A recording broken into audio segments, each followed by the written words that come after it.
Vous jugez sans cesse, même quand vous ne vous en rendez pas compte. Le retard du matin, le ton sec de votre supérieur, le reproche de votre partenaire sur la vaisselle oubliée, le regard d'un passant, le prix qui augmente au marché. Rien de tout cela n'est bon ou mauvais en soi. Ce qui transforme l'événement en poison ou en médecine, c'est le filtre que vous placez entre la réalité et votre réaction intérieure. Bonjour à vous. Épictète, ce grand maître stoïcien qui fut esclave et devint libre, nous enseigne avec force. Ce ne sont pas les choses elles-mêmes qui nous troublent, mais les jugements que nous portons sur elles. Nos ancêtres africains le disaient autrement. L'homme qui voit l'ennemi dans chaque ombre finit par vivre entouré d'ennemis qu'il a lui-même créés. Prenons une journée ordinaire. Votre supérieur vous envoie un message bref et direct. Si votre filtre est sali par la peur et l'ego, vous concluez immédiatement « Il me déteste, il me harcèle, je vais perdre mon poste ». La colère monte, votre concentration disparaît, votre journée est déjà empoisonnée. Mais si vous purifiez le filtre avec la sagesse, vous vous demandez « Quelle graine de vérité y a-t-il là pour moi ? Qu'est-ce que je peux corriger pour grandir ?»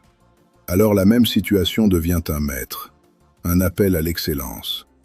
Votre partenaire vous rappelle une tâche oubliée. Vous pouvez exploser « Elle me prend pour un incapable » ou respirer profondément et dire « Elle est peut-être fatiguée et moi j'ai manqué à ma parole. Comment puis-je réparer avec dignité ?» La situation extérieure reste identique, mais le monde intérieur que vous habitez devient totalement différent. Combien de fois avez-vous gâché des journées entières, détruit des conversations, abîmé des relations à cause d'un jugement précipité? C'est comme voir de la fumée et crier « incendie » alors qu'il suffisait d'ouvrir la fenêtre pour comprendre qu'il s'agissait seulement du repas qui cuit. Exercice pratique que je vous donne aujourd'hui. Ce soir, avant de dormir, prenez du papier ou votre téléphone. Notez 3 situations récentes qui vous ont déstabilisé. Pour chacune, écrivez 1. Quel a été mon premier jugement ? 2. Était-ce juste ou était-ce l'écho de ma peur, de mon orgueil, de mes blessures non cicatrisées ? 3. Quel jugement plus sage, plus ancestral puis-je poser à la place ? Marc Aurèle ajoutait « Si quelque chose d'extérieur t'afflige, ce n'est pas cette chose qui t'afflige, mais ton jugement sur elle. » Et ce jugement, tu peux le changer à l'instant. Quand vous entraînez ce muscle du jugement clair, vous cessez de créer des ennemis là où il y a des alliés, des critiques là où il y a des conseils, des attaques là où il y a des appels à l'aide. Votre paix devient inébranlable, parce qu'elle ne dépend plus des autres, mais de la lumière que vous entretenez à l'intérieur. Vous choisissez mieux vos batailles, vous parlez avec plus de mesure, vous agissez avec intention. Le chaos extérieur reflète de moins en moins le désordre intérieur. C'est le début de la véritable maîtrise de soi. Commentez maintenant. Je choisis de juger avec sagesse. Cette phrase n'est pas un simple mot, c'est un engagement sacré. Le discours intérieur, la voix des ancêtres en vous. Frères et sœurs, fermez les yeux et placez-vous devant le miroir de l'âme. Ce miroir ne ment jamais. Il reflète non seulement votre visage, mais surtout les paroles que vous vous répétez chaque jour dans le silence.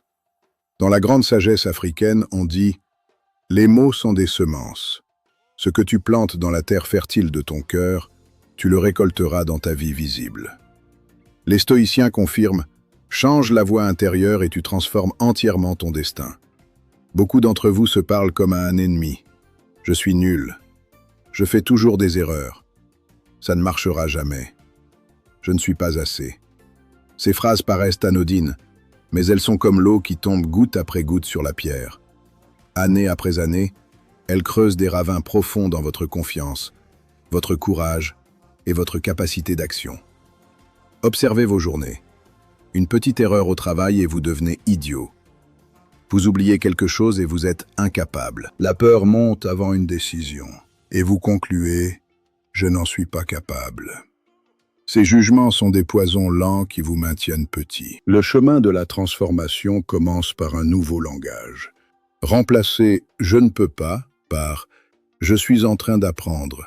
comme l'enfant qui tombe 7 fois et se relève 8 fois. Changez « je ne mérite pas » en « je suis un processus sacré en devenir ».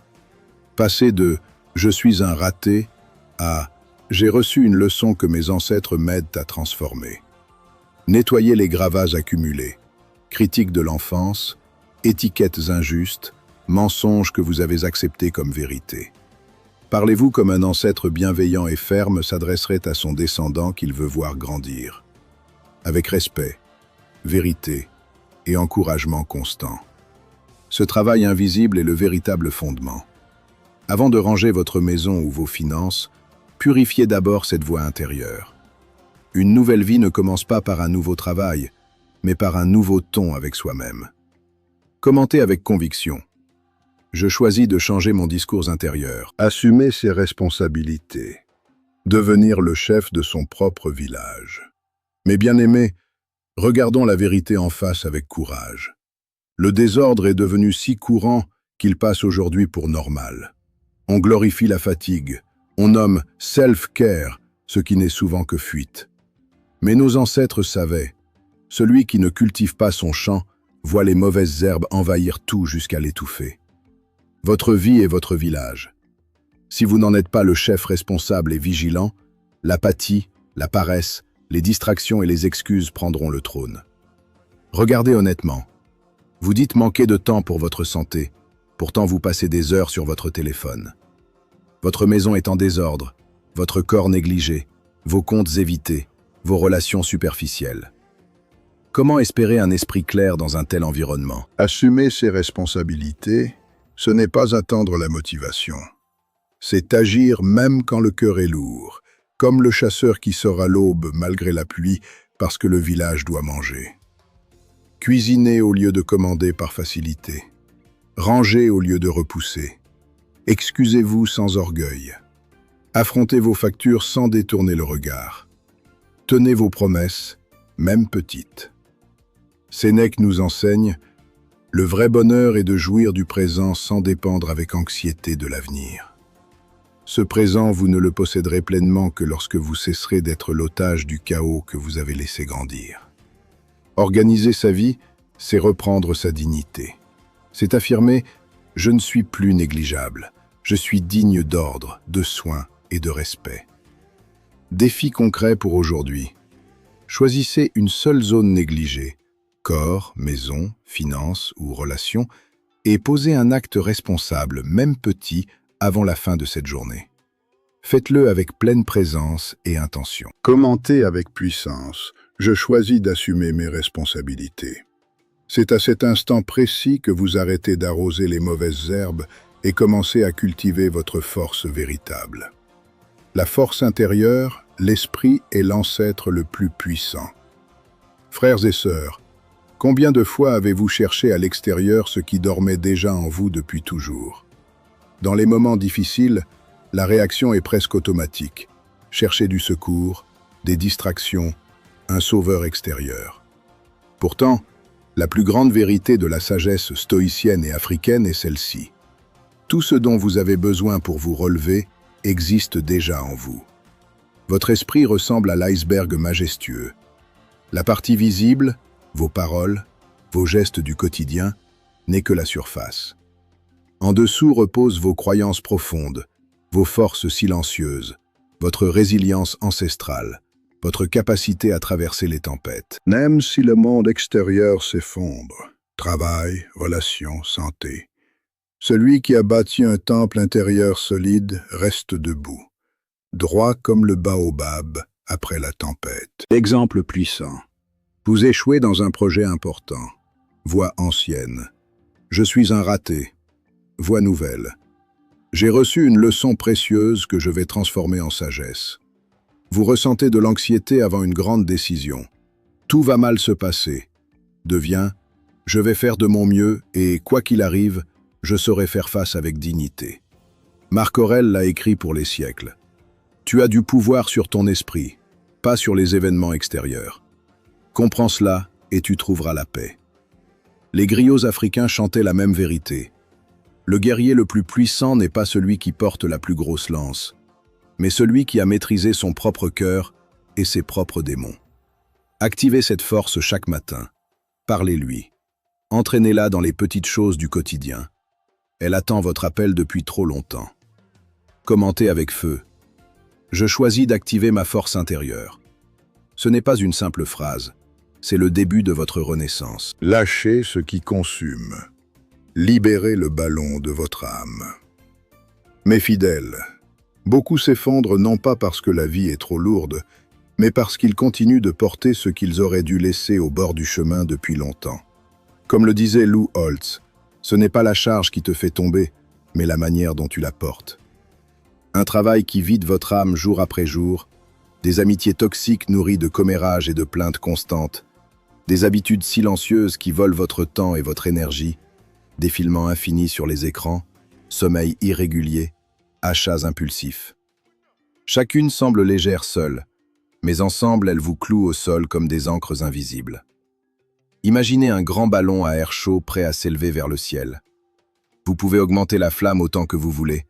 Tant que les sacs de sable restent attachés, il ne décollera jamais. Ces sacs sont vos tolérances, vos excuses, vos zones de confort qui vous maintiennent exactement là où vous êtes.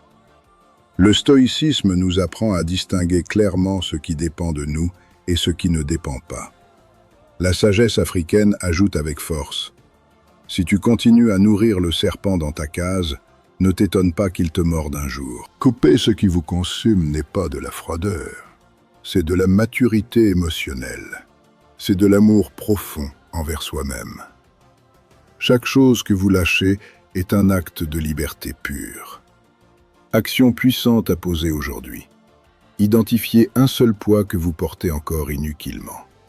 Prenez la décision consciente de commencer à le lâcher. Dites-le à voix haute, avec conviction. Je choisis de lâcher ce qui me retient. Frères et sœurs, ces 5 stratégies forment les fondations solides de votre transformation. Intégrez-les, vivez-les, revenez-y souvent. La suite du chemin sera encore plus profonde. Commentez vos engagements personnels pour chacune de ces 5 parties. Je les lis tous avec attention et respect. Que la sagesse des ancêtres vous accompagne, que votre esprit reste clair et votre cœur courageux. Nous avançons ensemble. Ne pas être l'otage du désordre intérieur. Frères et sœurs, écoutez attentivement. Le désordre intérieur ne crie pas, il chuchote. Il vous distrait, vous épuise, vous donne l'impression d'être occupé tout en vous éloignant de l'essentiel. Vous pouvez avoir les plus beaux rêves, les intentions les plus pures, mais sans structure intérieure, le moindre vent de la vie vous fera chavirer. Imaginez votre esprit comme un grand coffre ancestral rempli de rêves, de douleurs, de projets, d'habitudes et de responsabilités. Si tout est mélangé, sans ordre, sans place précise, comment retrouver ce qui compte vraiment quand la tempête arrive? C'est ainsi que vivent la plupart des hommes aujourd'hui. Émotions éparpillées, priorités confuses, pensées agitées comme un marché sans chef.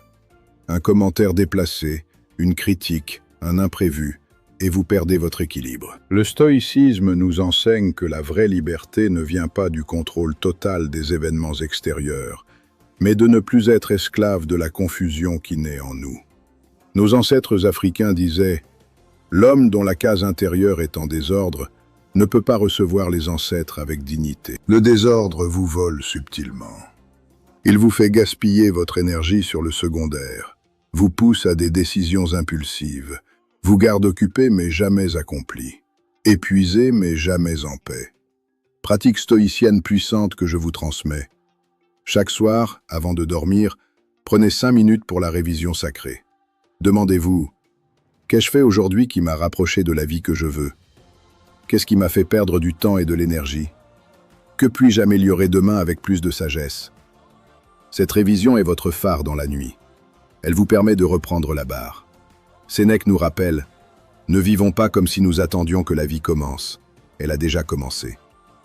Organiser son intérieur, ce n'est pas être rigide, c'est être aligné avec son âme. C'est choisir d'être capitaine et non passager de son existence. Commentez avec détermination. Je choisis de ne plus être l'otage du désordre intérieur. L'ordre financier. guérir l'âme par la responsabilité. Mes bien-aimés, acceptons cette vérité difficile. Quand vos finances sont en désordre, votre esprit ne connaît jamais la paix véritable. L'argent n'est pas tout, mais son chaos touche tout. Votre sommeil, vos relations, votre estime de vous, vos décisions quotidiennes. Beaucoup fuient ce sujet, font semblant que ce n'est pas important, vivent au bord du gouffre en espérant que rien ne casse. Pourtant, une facture inattendue, un prélèvement oublié, et tout s'effondre.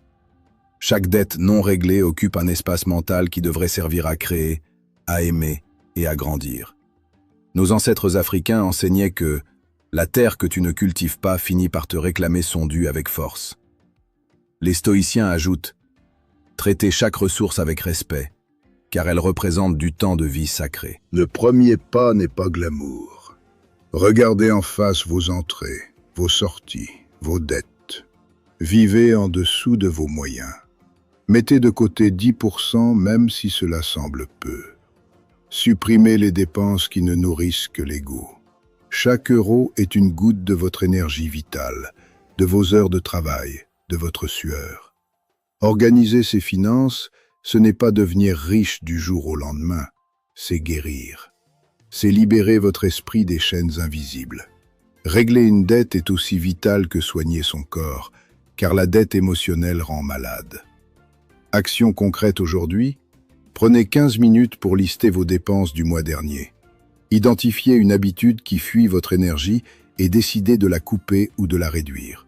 Commencez à mettre de côté même une petite somme avec constance. Quand vous créez cet ordre, le calme revient. Vous dormez mieux, vous décidez avec clarté, vous avancez plus léger. Commentez avec puissance. Aujourd'hui, je prends le contrôle de mon argent et de mon esprit. Concentrez son énergie sur ce qui dépend de vous. Frères et sœurs, pourquoi tant d'entre vous terminent leur journée épuisés et pourtant improductifs? Parce que vous dépensez votre force précieuse sur ce que vous ne pouvez pas contrôler. Épictète nous met en garde avec sagesse. Nous gaspillons notre énergie sur ce qui ne dépend pas de nous et nous négligeons ce qui en dépend. Vous vous inquiétez de l'opinion des autres, du futur incertain, des actions des gens, du passé révolu, pendant que votre présent vous échappe. Le stoïcisme nous invite à une action consciente.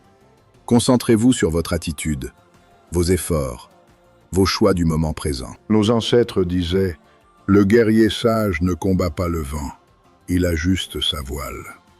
Imaginez un cuisinier dans un restaurant bondé. Il ne contrôle ni le nombre de clients, ni leur humeur, ni le chaos en cuisine, mais il contrôle son poste, ses ingrédients, sa propreté, sa précision. Pendant que d'autres s'effondrent, il reste centré. Vous aussi. Arrêtez de lutter contre l'incontrôlable. Concentrez-vous sur ce que vous pouvez réellement influencer. Votre discipline, votre parole, votre prochain geste, votre réaction. Pratique quotidienne. Chaque matin, demandez-vous « Quelles sont les 3 choses qui dépendent entièrement de moi aujourd'hui ?» Et engagez toute votre énergie là-dessus. Dites non aux distractions qui volent votre focus. Quand vous vivez ainsi, l'anxiété diminue, le sentiment d'impuissance disparaît. Vous passez de victime à créateur. L'autodiscipline devient le pont entre votre intention et votre réalité. Commentez avec conviction. Je choisis de concentrer mon énergie sur ce qui dépend de moi. Embrassez le progrès non linéaire, la sagesse du recommencement. Mes fidèles, voici une vérité libératrice. Le progrès n'est pas une ligne droite. Vous allez tomber. Vous allez perdre le rythme. Cela ne fait pas de vous un raté, cela fait de vous un être humain en chemin. Marc Aurèle écrivait « Même une pierre en l'air ou au sol reste une pierre. Même quand vous trébuchez, vous restez vous-même, porteur de la même force. » Nos ancêtres africains enseignaient la résilience du baobab. Il plie sous la tempête mais ne casse pas, car ses racines sont profondes. Il y aura des jours sans motivation, des semaines où vos routines s'effondrent, des moments où le chaos semble plus fort. L'échec n'est pas dans la chute, mais dans le choix de ne plus jamais se relever. La vraie force n'est pas la rigidité, mais la souplesse avec un but. Recommencer avec dignité est plus puissant que maintenir une perfection illusoire. Pratique ancestrale. Quand vous tombez, ne vous jugez pas avec dureté. Dites simplement « J'ai perdu le rythme, mais je reviens avec plus de sagesse ». Fixez un tout petit acte pour reprendre. Une respiration consciente, une marche, une tâche minuscule. Chaque retour renforce votre caractère. Le véritable ordre se révèle dans les faux pas, dans votre décision de continuer même quand le chemin se courbe. Commentez avec feu. Aujourd'hui, je me relève plus fort. Je choisis le recommencement. L'intégration totale. Vivre comme un sage africain stoïcien. Frères et sœurs, nous arrivons au sommet. Ces 10 stratégies ne sont pas séparées, elles forment un seul chemin sacré. Le jugement clair nourrit le discours intérieur noble. La responsabilité renforce la force intérieure. Le lâcher de ce qui consume permet l'ordre mental et financier. La concentration sur l'essentiel et le courage du recommencement scellent le tout. Vivre comme un sage africain stoïcien, c'est incarner l'harmonie. Calme au milieu de la tempête, responsable sans rigidité, fort sans arrogance, libre sans fuite. Vous devenez l'homme ou la femme que vos ancêtres salueraient avec fierté. Votre vie reflète l'ordre intérieur. Clarté, dignité, présence, paix profonde. Reliez tout chaque jour. Revenez à ces enseignements. Intégrez-les dans votre chair et votre esprit. Le changement n'est plus un effort, il devient votre nature. Vous n'êtes plus victime du chaos. Vous êtes le créateur de votre destinée. Commentez votre engagement final. Je choisis de vivre comme un sage africain stoïcien. Je m'engage sur le chemin. Que la sagesse des ancêtres vous accompagne. Que votre esprit reste clair, votre cœur courageux et votre vie ordonnée.